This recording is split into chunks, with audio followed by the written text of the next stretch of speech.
Maintaining opacity after the cytodestruction can limit the vision restoration. Also, there's a risk of penetration of toxic chemical agents into the anterior chamber when the cyst extends deep into the stroma. Electrocautery and cryotherapy has also been described. Although keratoplasties, both lamellar and full thickness, are associated with severe disadvantages and necessitate a long-term follow-up, it is advisable in refractory and progressive corneal cyst with deep stromal extension and or visual axis involvement to both eradicate the cyst and to achieve better visual outcome. The differential diagnoses include Salzmann's nodules, corneal keloids, and dermoid cyst. Conclusion: this was an intervention case report of a rare case of an adult intrastrobal corneal epithelial cyst causing progressive visual loss, managed definitely with penetrating keratoplasty and thorough anterior chamber irrigation. The most probable cause in this case was surgical trauma, hence, an uneventful routine cataract surgery can also become an etiology even after many years. Intrastromal cyst should be kept in mind as a differential diagnosis in eyes presenting with corneal hypopyon without any inflammatory signs. Written informed consent of the patient was obtained, no financial support and sponsorship, no conflicts of interest. These are my references. Thank you.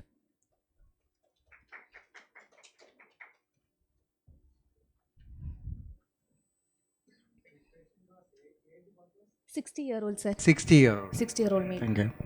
Why this is 8.5 graft? Yes, sir. 8.5 means it was a central paged or a little eccentric? Little we kept it infro Because temporally, it sir. comes into the near this thing. Yes, sir. Why you didn't select whether it is lamellar better or this? Sir, the ASOCT showed that it had almost touched the Descemet's membrane, sir. And so the extension was deep. So we thought of a penetrating keratoplasty, sir.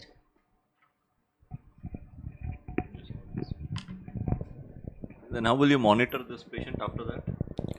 Because Sir, you said recurrence is quite high. yes, sir. And there is a subtle trauma, Yes, sir. past, and then this is another planned trauma. Yes, sir. Yes, sir. That is a risk factor, sir. This Because, is a planned trauma, and maybe you'll end up with a bigger cyst. sir, till now, sir, till 1 year, we have seen a clear one. We are only focusing on the infratemporal portion itself. But then. But you have not shown the ASOCT pictures post-operatively, no? Sir, no, sir. Mm. So that's where the track will come from. Yes, sir. Thank you, sir.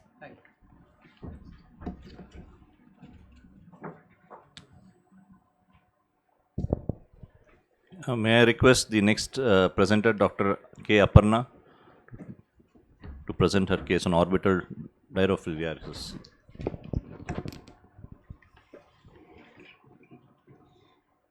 Good morning, good evening, I am Dr. Aparna KS. My topic is periorbital dirophyliasis, clinical profile and role of ultrasonography in its diagnosis.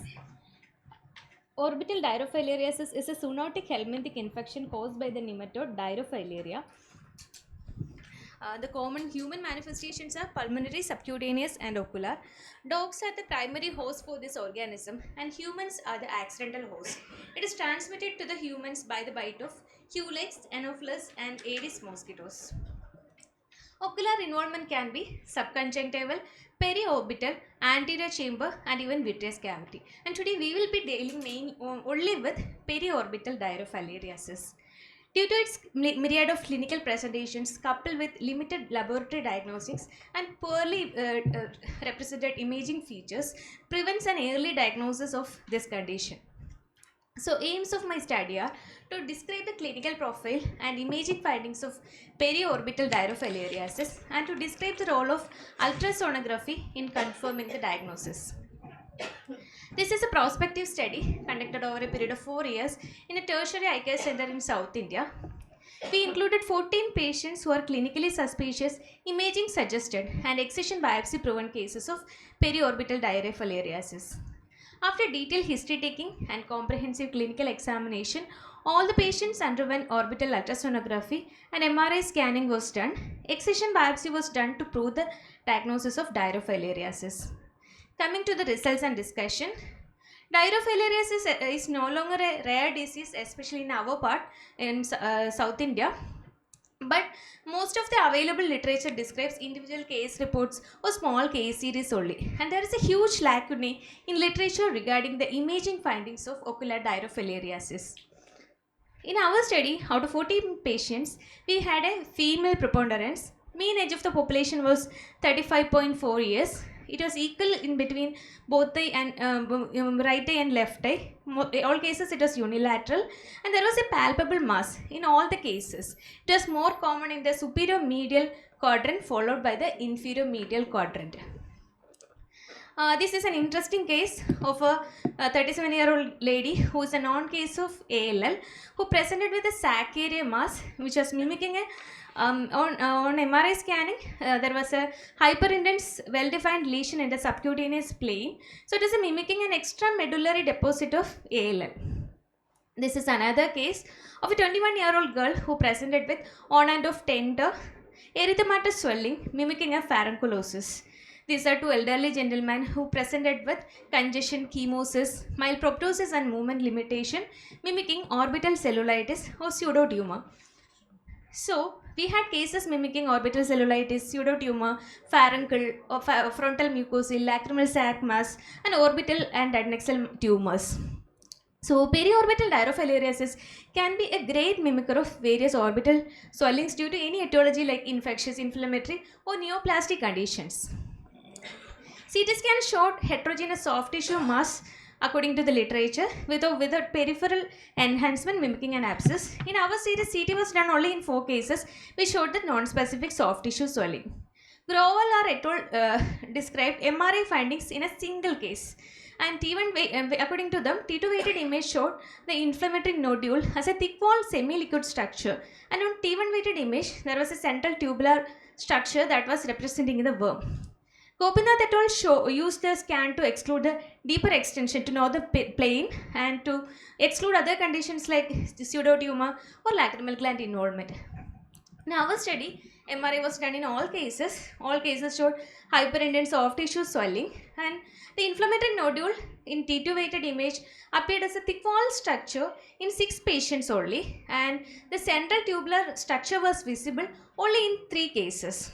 So, the role of CT or MRI scan is limited in the diagnosis of diarrhea-filariasis. We did ultrasonography in all the patients. The USG findings in periorbital diarrhea-filariasis have been reported in a very few case reports only. And what we got is a well-defined cystic swelling. You can see there is a cystic swelling in all these cases with a serpiginous mobile structure with parallel echogenic walls and anechoic lumen. That is like a tram track appearance. So this we got in all our 14 cases. During USG, we have to use high resolution ultrasonography. We have to be very gentle. Do not press over the mass because it can compress and the lesion may collapse and we may not be able to get the finding of the central structure. We can use a gel pad also. Mary and Paul et al. Used UBM for the diagnosis of subcutaneous diarrhea-filarial nodule, which showed a thick wall cyst, but they couldn't identify the presence of worm inside that with the help of UBM. Excision biopsy was done, and all the patients were treated with ivermectin 12 milligram. The histopathological examination showed cross sections of variably degenerated organism. 4 cases were diarrhea-filaria repens, 1 tenuous and 1 case of diarrhea-filaria immitis. In remaining 8 cases, we couldn't find the species identification due to poor fixation, surgical artifacts or poor tissue response. So to conclude, there is an increasing prevalence of diarrhea-filariasis due to the changing epidemiological and environmental conditions. It is a great mimicker of orbital swelling due to various reasons. So we have to keep it as a differential diagnosis of orbital cellulitis, especially with an on and off pattern of presentation. Role of CT scan or MRI scan is limited, but USG has a potential role as it provides dynamic real-time imaging. These are my references. Thank you. Now you advise treatment or this thing on all swelling. Whenever there is a visible swelling and clinically whenever it is suspicious, I'm sending USG because it is cost effective, and patients who are willing for MRI, I'll send for MRI. Okay, what I am asking is with these 14 cases are diagnosed histopathologically. Yes, only histopathologically proven cases So, are included. all these cases surgical excision is mandatory? According to literature, we have to remove the worm, but I have a set of patients who are not willing for surgery just for taking out a worm. What And happens they to are not that? convinced about the diagnosis also. So such patients, it is especially useful. With MRI, we cannot confirm the diagnosis.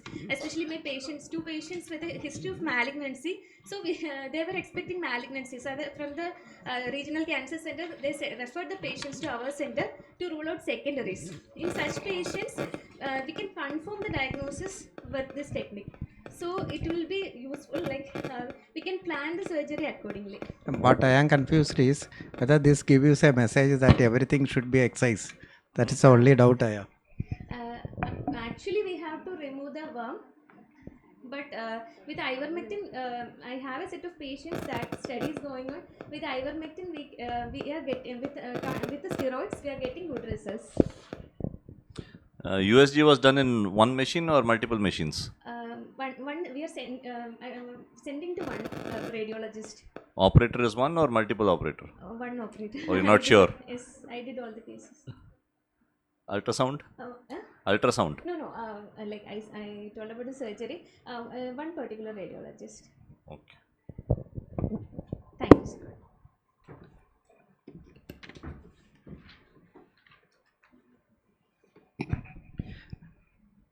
I think the next author can come. Anchita, yes.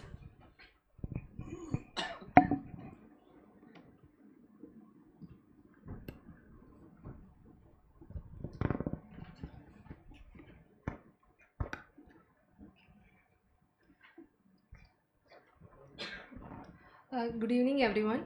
I'm here to present my study, Brighter Vision, Straighter Eyes, LASIK breakthrough in accommodative esotropia.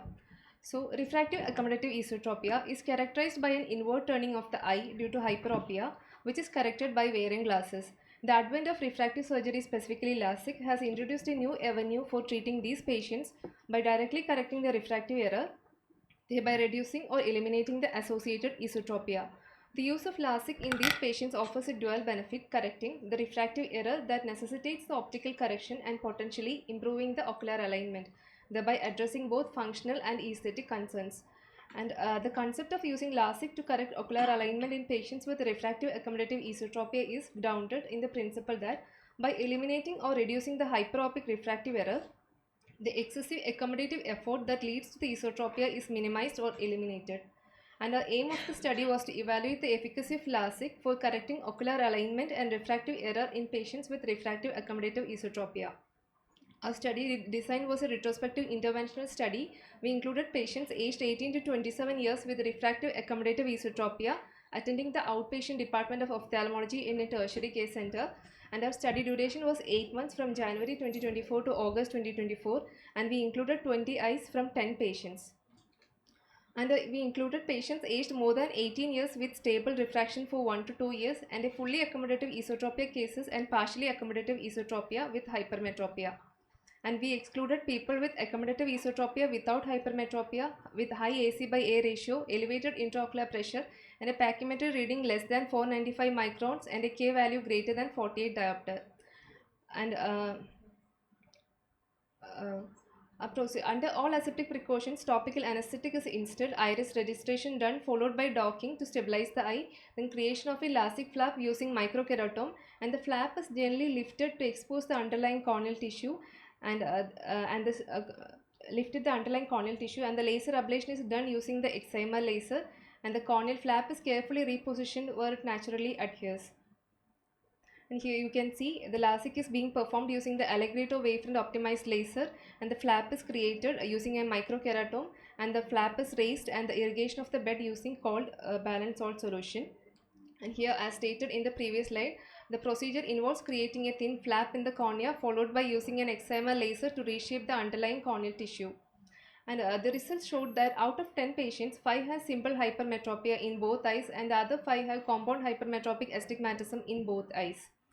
And here, a very low p-value of 0.00016 indicates that the difference in the prism bar cover test measurements with and without glasses is statistically significant, suggesting that wearing glasses significantly improves the eye alignment in patients. And this demonstrates the effectiveness of glasses in managing accommodative esotropia, either by completely correcting the misalignment or significantly reducing its severity. Now, now most patients had a preoperative best corrected visual acuity of 6/6 with a few exceptions showing lower values, and post surgery all patients regained a preoperative corrected visual acuity, and this suggests a successful surgical outcome of LASIK in restoring the optimal visual acuity without corrective lenses. And preoperatively, 10 patients were diagnosed with esotropia, with 50%, that is 5 patients having fully accommodative esotropia, and 50%, 5 patients having partially accommodative esotropia. And you can see here at the 1 month post-operative follow-up, the outcome showed that all patients with fully accommodative esotropia achieved orthotropia without spectacles, while the remaining 5 patients with partially accommodative esotropia, they still had a residual esotropia which needed surgery, and those patients with minimal deviation, they underwent strabismus surgery achieving 100% correction. And here, as you can see here, this patient had a fully accommodative esotropia, and the patient is orthotropic with spectacles, and the orthotropia immediately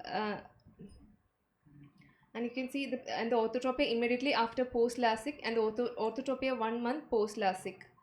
And coming to discussion, in our study we observed that the patients' age ranged from 18 to 27 years with a mean age of 21 years, and the distribution of the refractive errors among patients undergoing LASIK correction ranged from plus 1.5 diopter to plus 6 diopter, and these findings indicates that our study's observations are consistent with those reported in other studies. And here we evaluated the Prism-Bar covertest measurements for esotropia in patients, comparing the degree of deviation with and without glasses that was statistically significant. And similarly, Singh et al. Observed comparable results in their study, further supporting the effectiveness of glasses in enhancing eye alignment in esotropia patients. Here, as you can see, this is a patient with a partially accommodative esotropia with a minimal deviation wearing glasses, and this is a 1 month. This is immediate post-op LASIK, and this is 1 month post LASIK. And here you can see there is a minimal deviation that is cosmetically insignificant, and the patient doesn't undergo any surgery for that. And we compared a preoperative best corrected visual acuity with post-operative unaided visual acuity for both eyes. Following LASIK, the majority of patients achieved an unaided visual acuity of 6/6 in both eyes, indicating that the surgical procedure was highly effective in maintaining excellent visual acuity. And these findings are consistent with those reported by Hoyos et al. And we compared the correction of refractive accommodative esotropia in patients undergoing LASIK surgery by examining the preoperative and postoperative outcomes. That is 50% of the patients had fully accommodative esotropia, and 50%, 5 patients had partially accommodative esotropia. And 1 month after the surgery, 50%, 5 patients with fully accommodative esotropia achieved orthotropia without any spectacles, and while the other 50% with had to undergo minimal residual esotropia. So to conclude, LASIK is a safe and effective method for treating refractive error and achieving orthotropia in refractive accommodative esotropia, and for partially accommodative esotropia, it effectively eliminates the refractive component of deviation.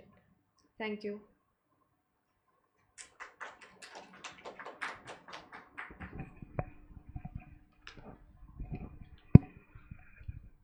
So how long did you have a follow-up after the last? Sir, immediately after LASIK, then first day, then after 1 month, we follow up the patient. Then up to 1 year we follow up. You had a 1 year follow-up for all your patients? Yes, sir. Okay, and they continued to maintain the refractive error also. Orthotropia. And emmetropia also. Yes, sir. Okay. Normally, in which age group do you expect refractive accommodative esotropia? Age group? Sir, normally we can correct more than 12 years. We can correct hypermetropic by LASIK. But we in our patients, in our setting, we did more than 18 years of age, sir. 18 to 27 years. So you waited for the refractive, the common rule of LASIK, no? You didn't consider. It was mainly for the refractive correction. Yes, You did sir. it, not for the, because if you consider esotropia, you could have taken it earlier, no? Okay. Many of these patients are also hyperopic, no? Yes, sir. Yeah. So what the protocol for, like, you did not mention about gonioscopy and all that in your protocol for evaluating patients for LASIK? Sir, we excluded patients with high intraocular pressure. Yeah, but that still is not same as gonioscopy, no? because many people can have concurrent angle closure as they increase in age. The relative pupillary block can increase and they can develop. So gonioscopy finding is very, very important, especially if you plan for a procedure like LASIK. We don't do it as a protocol, but these patients are different. They are not myopes. Yes, sir. Yeah.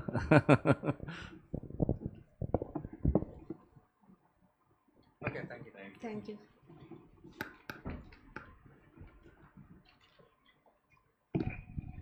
Next author, Dr. Situ is here. Okay.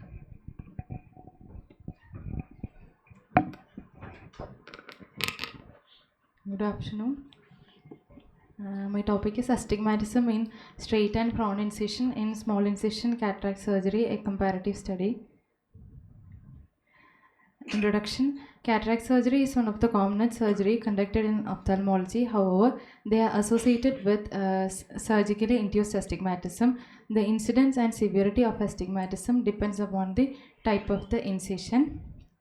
Study design, prospective observational study, study setting, Department of Ophthalmology, Government Tertiary Care Hospital.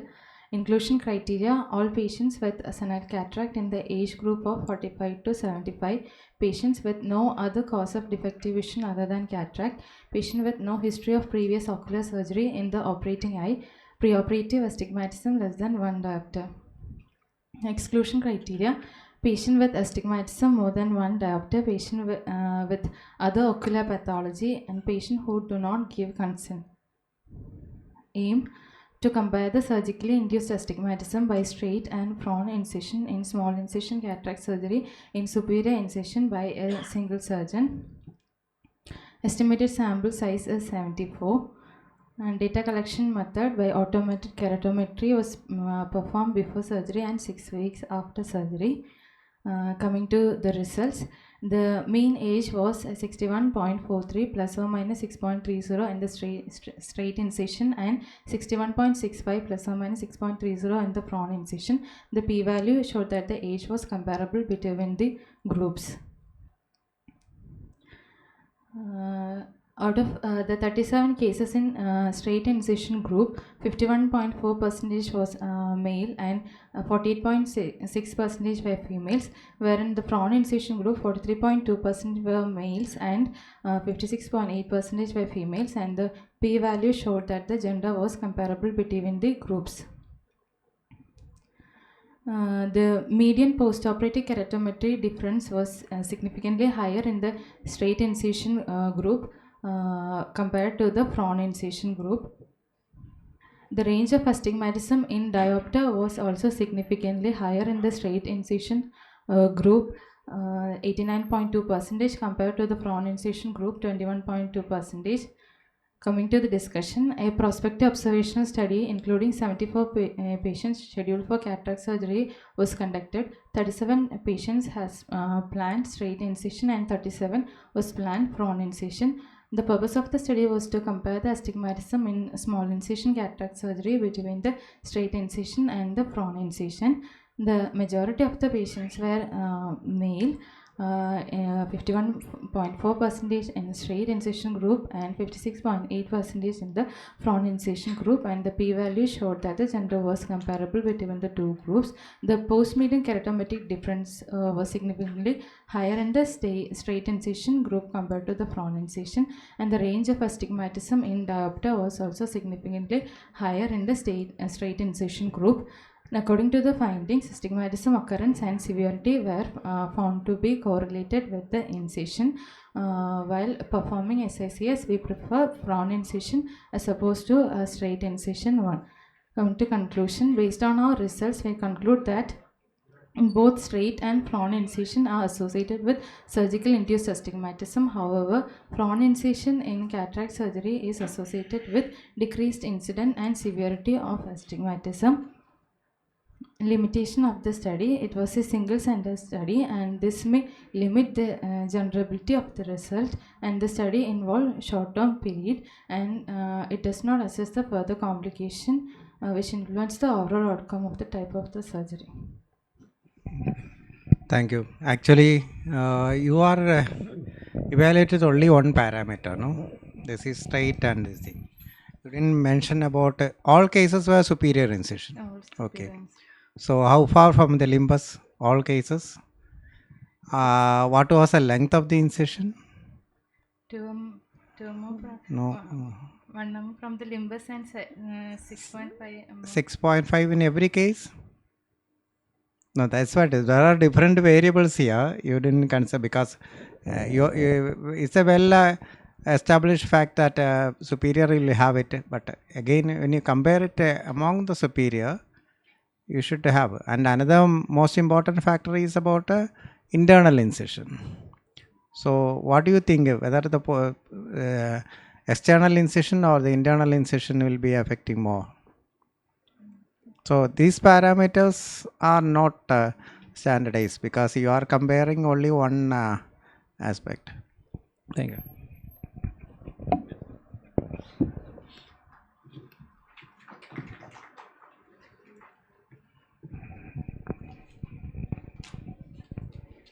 Dr. Pravita. Pravita. Okay. Pravila. Okay. Sorry.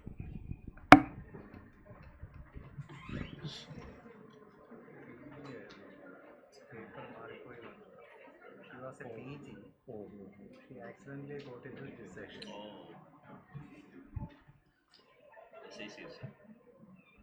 Good afternoon, all. Here I share our experience with enhanced depth of focus intraocular lens. I have no financial interest or relationships to disclose. Cataract surgery these days is justifiably considered as a refractive procedure. We have our traditional monofocal IOLs, which give us good distance vision, but spectacles were needed for near and intermediate vision. Then came the multifocal IOLs, which provided good near vision, but that was at the expense of reduced contrast sensitivity and presence of glare and halos. Then came the trifocals, which provided good near and intermediate vision, but again there was a problem of reduced contrast sensitivity and presence of glare and halos. Then, with the advent of technology, enhanced depth of focus IOLs were created, which gave fairly good distance vision, usable intermediate vision, functional near vision, and it was without much photic disturbances. A few words about the optics of the EDOF.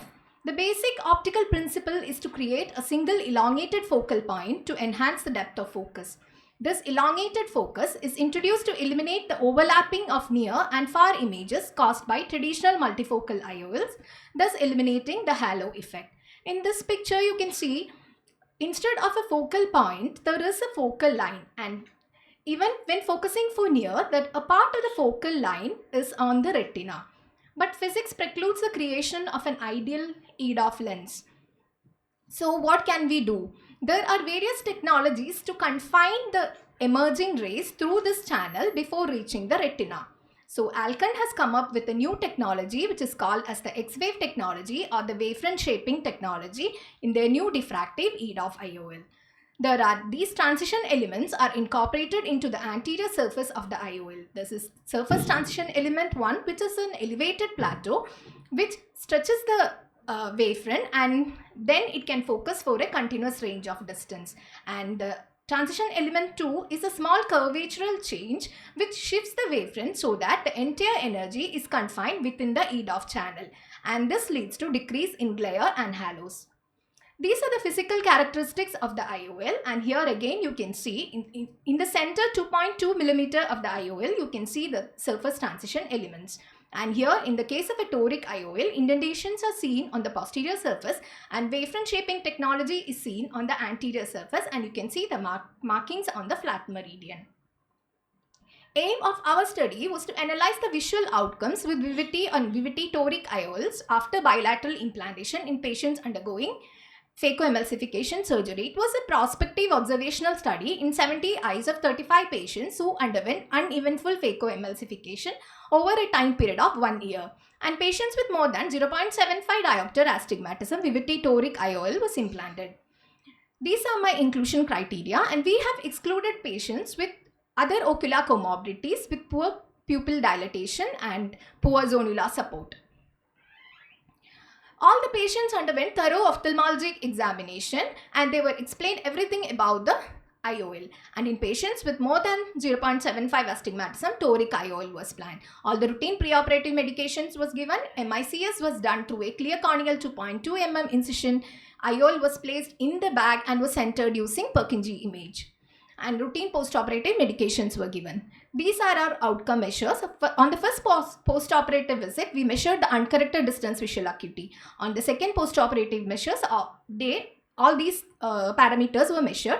Intermediate vision was measured with the help of a handheld ETDRS chart at 66 cm.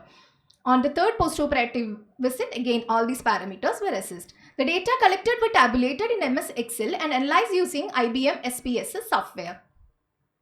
70 eyes of 35 patients were included and 60% of the patients were male. And Vivity IOL was implanted in 58 eyes and Vivity Toric was implanted in 12 eyes. Here from the graph you can see that the binocular distance visual acuity mean has improved from 0.488 to 0.19. But looking at the standard deviation, you can see there is moderate variability, which indicates that some patients still had suboptimal vision on the first day post-op. These are my outcome parameters at 1 month and 3 months. Here again the mean has improved with a very low standard deviation, which indicate fairly good outcome and distance vision. Then coming to the intermediate vision, here the mean is less, the standard deviation is very less, which indicate excellent intermediate vision. But in the case of near vision, even though the mean is less, the standard deviation is 0.12 and there is a wide variability between the minimum and maximum values indicates that some patients still struggle with their near vision. We had 40% of patients who had vision less than N8. The visual and refractive results were quite promising in our study and the patients achieved unaided vision at far and intermediate distance without significant visual disturbances. It also provided functional near vision. There was good contrast sensitivity and only one patient complained of intermittent glare post-surgery.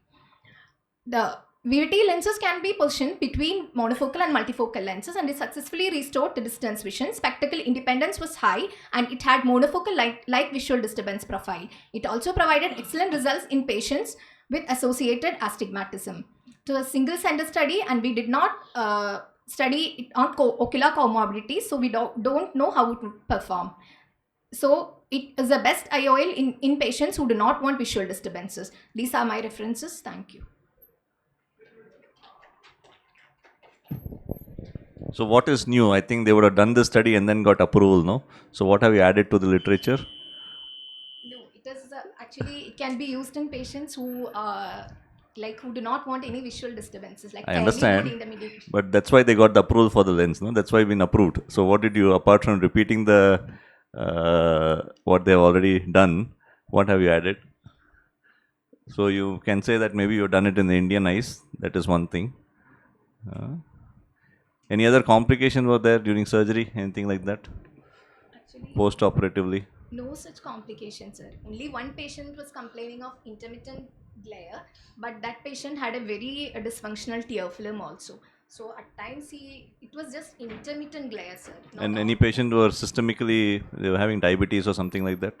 Yes, sir. Patients had, but they did not have any difference, sir. It was like normal patients. Because what happens is, that's why you get this issues of tear film issues, because diabetes, what it does is, it will split the epithelium and then the tear film will not be stable. So you have to look into that also. Anyway. Okay, thank you. Dr. Krishnapriya.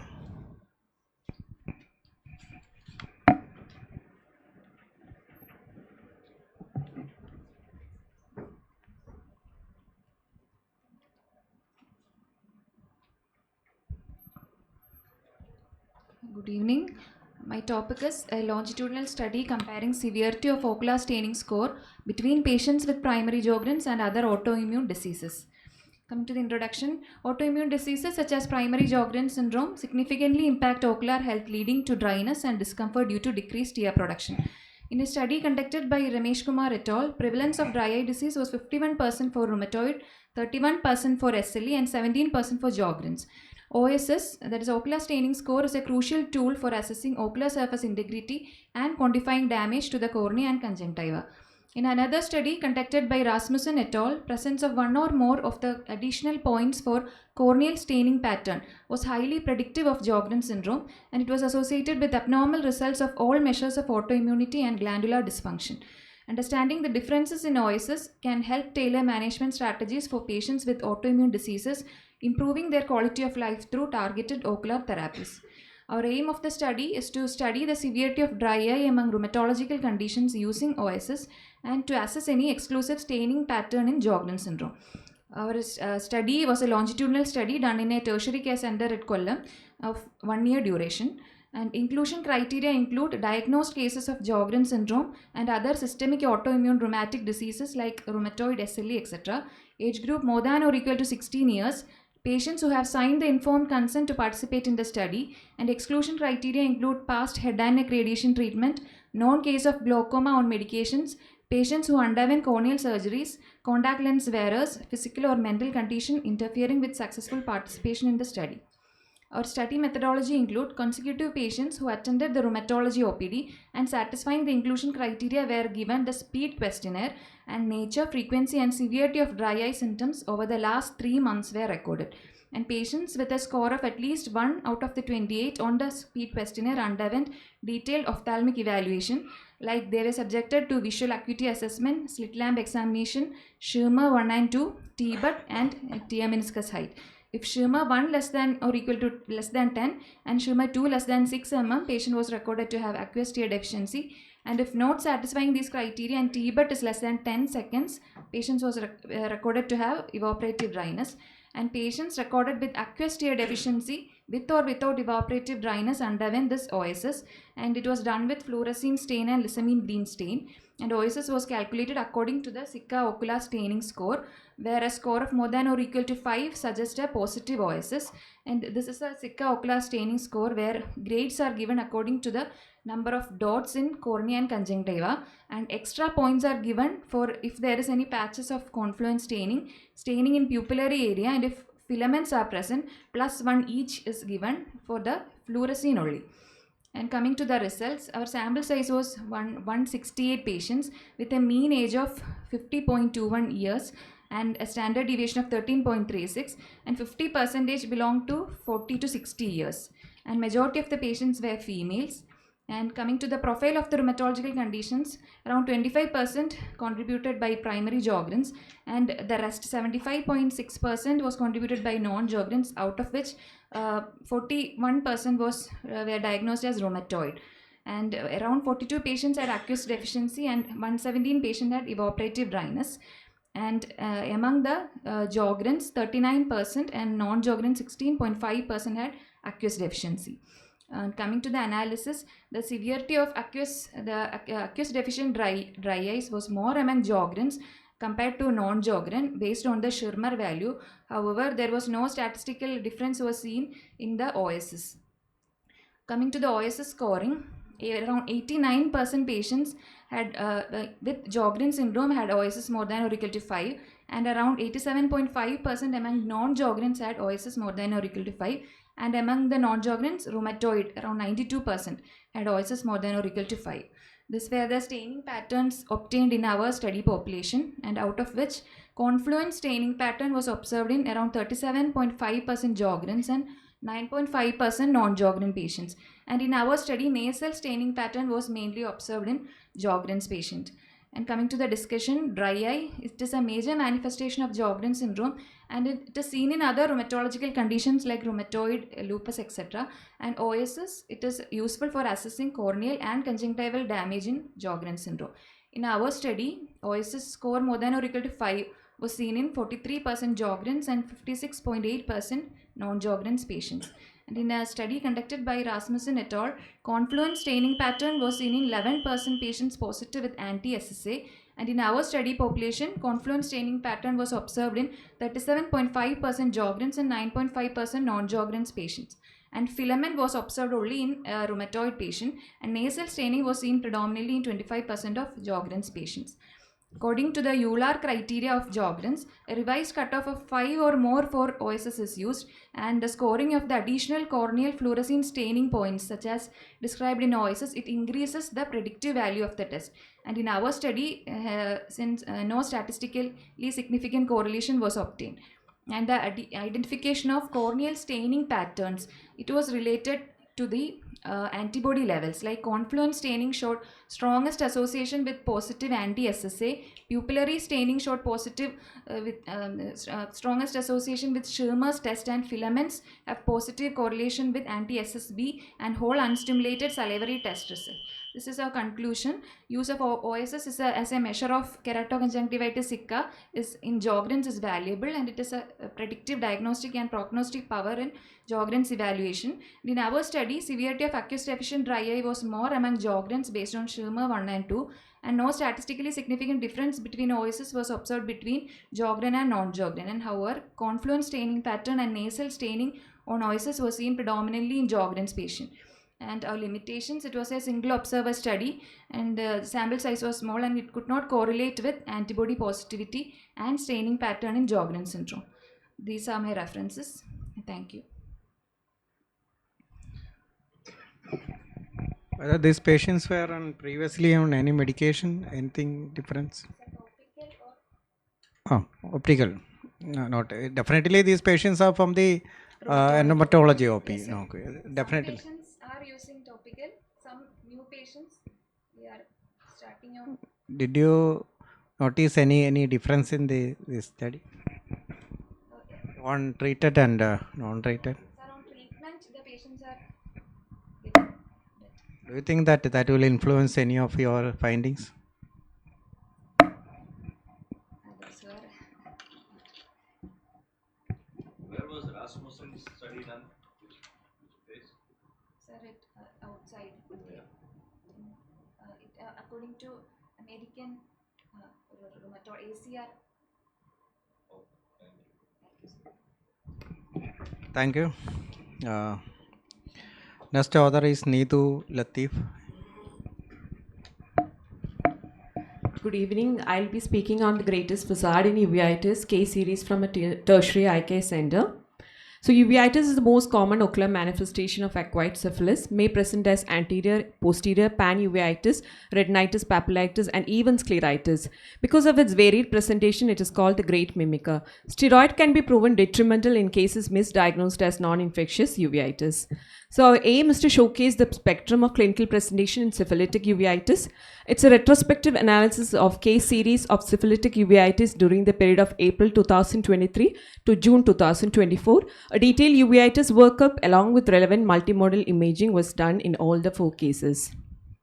Case 1, it's a 36-year-old male, sudden onset blurring of vision in the right eye. Vision is 624N18 and color vision was altered. And as you can see in the fundus photo, there's a faded yellow lesion involving the macula. The extent of the lesion is not that visible. So autofluorescence is showing the well delineated lesion involving the macula and the juxtapapillary area. And fields were showing a central scotoma of the right eye.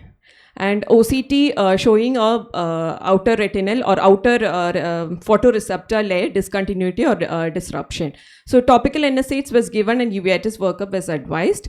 And follow-up in 1 month, the lesion spontaneously resolved and the vision improved to 6/9/6. And you can see in the autofluorescence, the lesion almost completely resolved. And also in the OCT, the outer retinal layer is, there's a restoration of the outer retinal layer. So this patient, the syphilitic workup was positive, all of the workup were negative, and this patient was referred to the infectious disease specialist. So this is a case of acute syphilitic posterior placoid chorioretinitis, which is solitary large placoid lesion localized in the macular of the juxtapapillary area.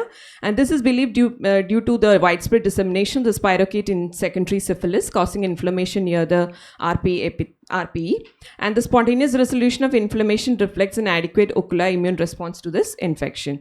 Case 2 is a patient with a 50-year-old male with right eye sudden vision loss, and he had a right eye panuveitis and left eye was within normal limits. Was advised to do uveitis workup, and he was started oral steroids elsewhere after reviewing with the reviewing of blood test. So after 1 month of starting oral steroids, his vision in the right eye improved, but the left eye vision dropped from 6.6 to 6.24. So this is the fundus photo where you can see dense vitritis of the left eye with wedge floaters, and the right eye, the media is much more clearer, and a OCT showing a disruption of the outer retinal layer. This patient also, the syphilis workup was positive, HIV negative.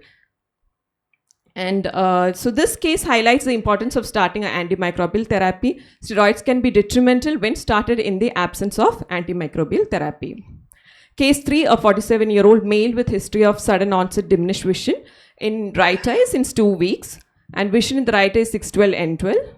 So there was a bilateral retinal vasculitis, but in the left eye, we can see a retinitis patch involving the infratemporal arcade, and this had a ground glass appearance. And also over the retinitis patch, there were few punctate retinitis lesions. So when we carefully did a systemic evaluation, he had this sort of maculopapular rashes in the palms and the soles. And OCT showing a nodular or a pyramidal deposits in the RPA, and there was a RP hyperreflectivity. And OCT section through the retinitis, that punctate retinitis lesions was suggestive of a superficial pre-retinal precipitates. FFA showing disc leak with patchy hyperfluorescence, and OCT through these patchy hyperfluorescence was suggestive of more of nodularity in those areas. So after a month of treatment with benzathine penicillin, you can see the lesions has almost completely resolved, and the vision is maintained very well. This was the follow-up OCT also showing the nodularity has decreased following treatment. So it's a case of retinitis with pre-retinal punctate precipitates. So this case emphasized the importance of systemic examination in any case of uveitis. Ground glass retinitis associated with retinal vasculitis and punctate pre-retinal precipitate is a hallmark of syphilis. Excellent response to treatment with benzathine penicillin, and in syphilitic retinitis you get almost like a ground glass appearance rather than what you see in ARN, and also the healing pattern will be in a mottled appearance. So case 4, a 37-year-old with acute episode of redness and pain. He had a large nodular anterior scleritis of the right eye. His RPR TPHA was positive. So nodular scleritis is a very rare manifestation of syphilis, but in our case, nodular scleritis was the initial manifestation of syphilis. So this great imitator should always be considered in the differential diagnosis of scleritis. To conclude with, the great mimicker cannot pretend anymore. Multimodal imaging has a pivotal role in the correct interpretation of clinical findings. Nodular hyperreflective elevations of the RP, disorganization of the ISOS junction is characteristic of syphilis. ASPPC, ground glass retinitis and punctate retinitis represent the hallmark of ocular syphilis, and is always important to rule out infective etiology in any case of uveitis before labeling it as a non-infectious uveitis. Thank you.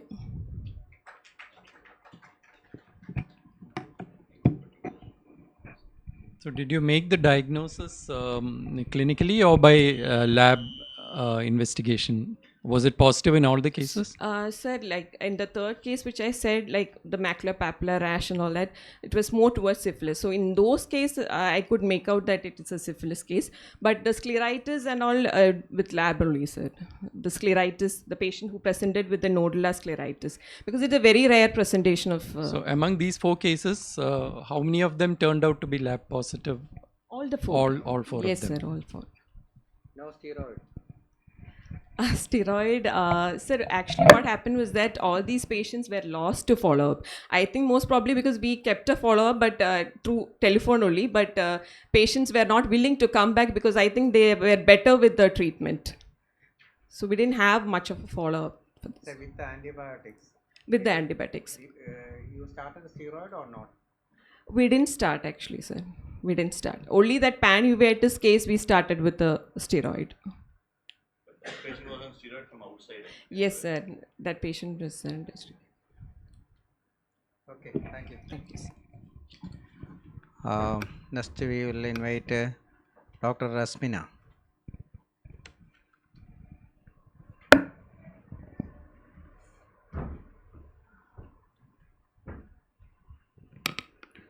Good evening.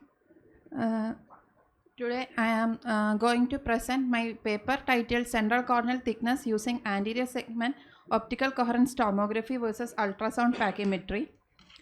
Corneal thickness is a sensitive indicator of corneal health, and we have several methods available to measure the central corneal thickness.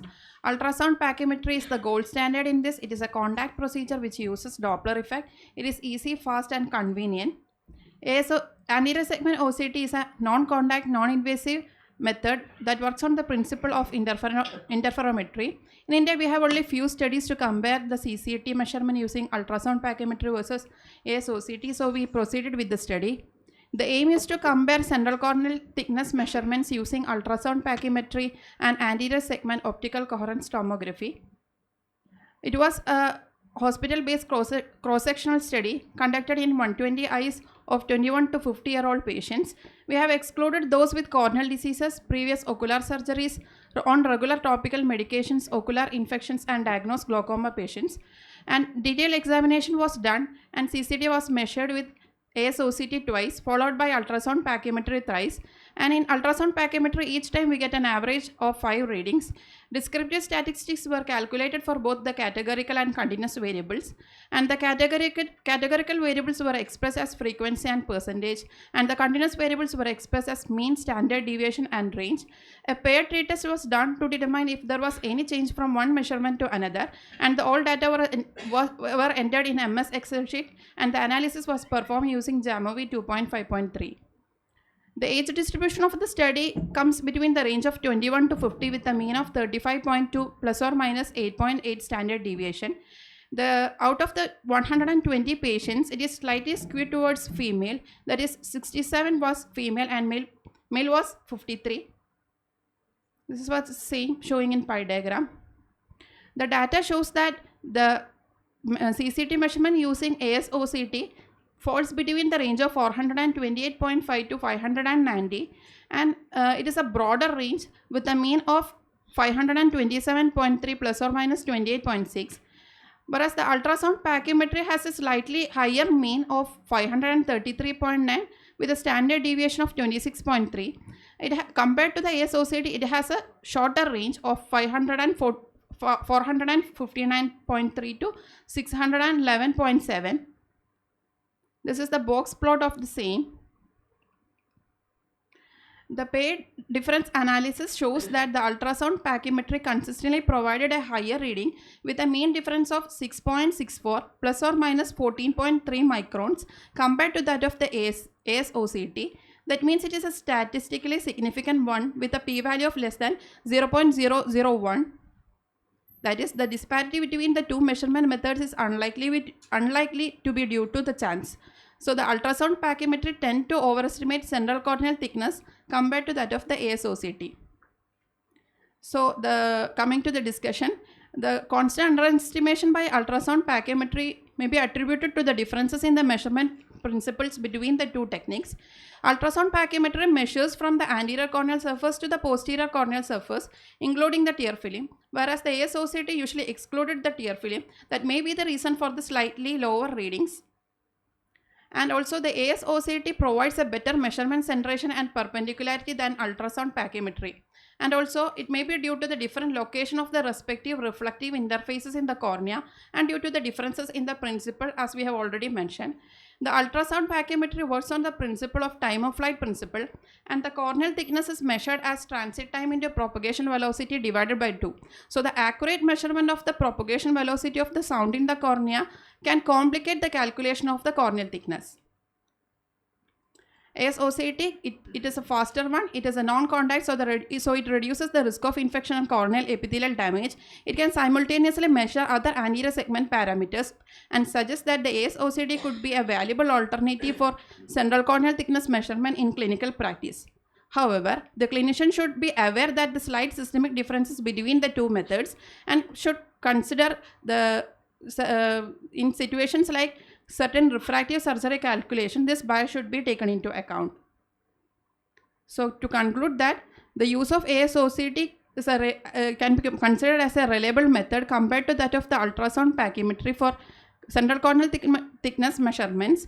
There may be a slight underestimation by ASOCT, which are consistent with the previous findings, and clinician should be alert regarding the difference in CCT values using ASOCT and ultrasound pachymetry, and always try to interpret in the context of the instrument used to measure it.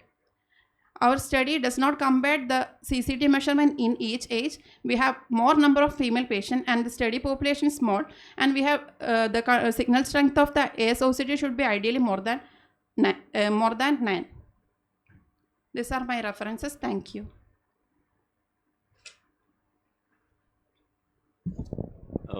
Usually you would expect the ultrasound to give you a thinner value compared to ASOCT because you have a tendency to compress, no? So why do you think it's showing thicker value? Because of the tear film. Tear film is for the ASOCT, not for... this cannot subtract the tear film. What else happens in ASOCT which doesn't happen in ultrasound pachymetry? What is the first step? ASOCT, it gives measurement from each of the layers. So all of us have to invest in ASOCT now for measuring pachymetry. That is what you are recommending. Ideally, because the ASOCT is a non-contact procedure, so it is better compared to the ultrasound. You also have orb scan in your hospital? No. No. Okay. And supposing you are off center for the pachymetry, you are not centered, will that show a thicker value? Yes. Why didn't you mention it?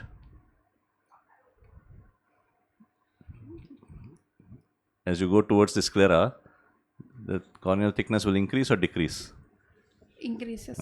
So if you are off center, it will increase. Are you dead center in the ultrasound? It's all centrally measured. So who measured it? How are you sure that you measured it on the slit lamp or on the chair? On the chair. So you will not get center in no. You should be center in people. You should measure it with the pointer, with the probe attached on the slit lamp, then go and touch and come. Right in the center. If you are a little off center, it will go a bigger value. No? Yes. Okay, thank you. Dr. Nathna.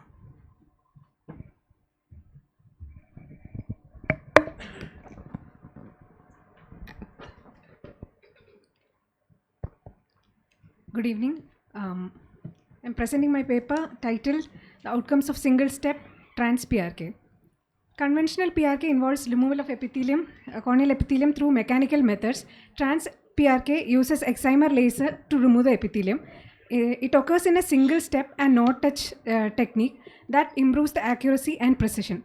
The advantages of trans PRK other than that are shorter operative period, reduced post-operative discomfort, faster visual recovery, and absence of flap-related complication. Thus, it is safe procedures in thin cornea and those in contact sport. The aim of my study was to evaluate the outcomes of trans PRK in refractive errors. This is a retrospective study including patients with refractive errors who underwent trans PRK from September 2023 to March 2024.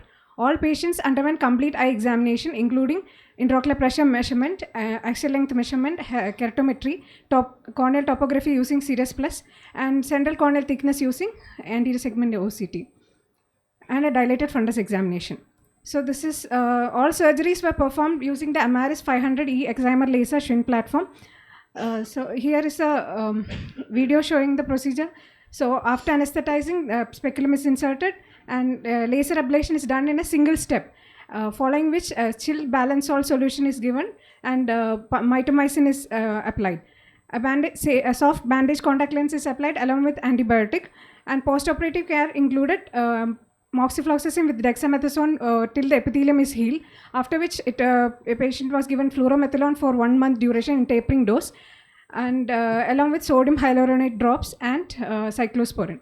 Inclusion criteria included patients above 18 years who had a stable refraction for at least 1 year, patients were asked to discontinue contact lenses, and a pre-spherical equivalent of between -10 to +6. Exclusion criteria included abnormal topo and keratoconus and other systemic diseases like autoimmune disorders, and no history of any ocular surgeries. Around 65 eyes were included in the study of 34 patients. Most of our population were females, and our population had more myopia and myopic astigmatism. The mean age was 25.8 plus or minus 5. The mean CCT was 533 plus or minus 32. The mean ablation depth we took it as 126 plus or minus 31. And post-operative residual stromal thickness was around 411 plus or minus 40.4. The visual outcomes showed uncorrected visual acuity improved from 0.8 to 0.02, and best corrected visual acuity was more or less the same. There have been improvement in all sphere, cylinder, and spherical equivalent. All near zero values were obtained, and p-value was statistically significant. So out of 56 eyes, all 99% had uncorrected visual acuity of 6/9 or better, and one patient had we had treated hyperopia around 4.25. So that patient had developed haze in one post-operative haze in one eye, which was treated conservatively, and after 6 months the best corrected visual acuity has improved up to 6/9. And astigmatic 7 patients underwent trans-PRK for myopic astigmatic correction. All of the around 85% had visual acuity of 6/9. Only one patient had a residual error around 2 diopter cylinder. So this is a case which I wanted to show here. She had a thin cornea. The myopia was around 5.2 and cylinder was around 2. But she had, after undergoing the trans-PRK, she had improved vision, 6/6 vision, and she's doing well for 1 year follow-up. This is another patient who had hyperopic correction. So this first patient, the first eye had plus, in the right eye it was +4. This was the eye which developed mild haze postoperatively, which was treated conservatively. Left eye was within normal level. Other than that, we also looked for the higher order aberrations. So there was an increase in higher order aberration. From 0.3 it has increased to 0.6, and it was statistically significant. Coming to complications, overall complications were lesser, and only up to now we have got only one case of corneal haze which was managed conservatively, and a single eye had a residual error which was treated with spectacles, and she improved to 6/9. And there was no case of infections or significant visual loss. Coming to discussion, single-step trans-PRK is an effective way to correct refractive errors, and 99% of patients had a vision of plus within one diopter of intended target refraction. And study was consistent with the previous study done in trans-PRK and SMILE and femtosecond LASIK. The study observed an increase in the higher order aberration post-surgery. The RMS value of 1 micron generally does not affect the clarity. 1 to 1.5 may cause blur. So in our study, we had got it as 0.6, which was reduced, and none of our patients complained of glare halos. So this is due to the smart pulse technology, which is incorporated into the machine, which gives a improved smoothness of the cutting and reduced ineffective energy. So along with that, the cold balance salt solution also reduced the chances of post-operative haze. To conclude, trans-PRK is a safe, effective procedure, and the technology, as it advances, is a preferred choice in the field of refractive surgery because of the efficacy and safety. Thank you. These are my references. So does your study show anything new, anything different from the previous literature? Most of the studies are done in myopia and high myopia. We are included astigmatism and hyperopia, and this is in our part of world. Okay. Sir, only one patient we did. What happened to the patient who had a residual 2-cylinder? We corrected she's What was the pre-operative? -6. Her other eye was -5.5. That was corrected. But what happened to this eye? What was the reason? She was left with 2-cylinder residual. No? Sir, I think I have to study it more in astigmatic patients to come to a conclusion.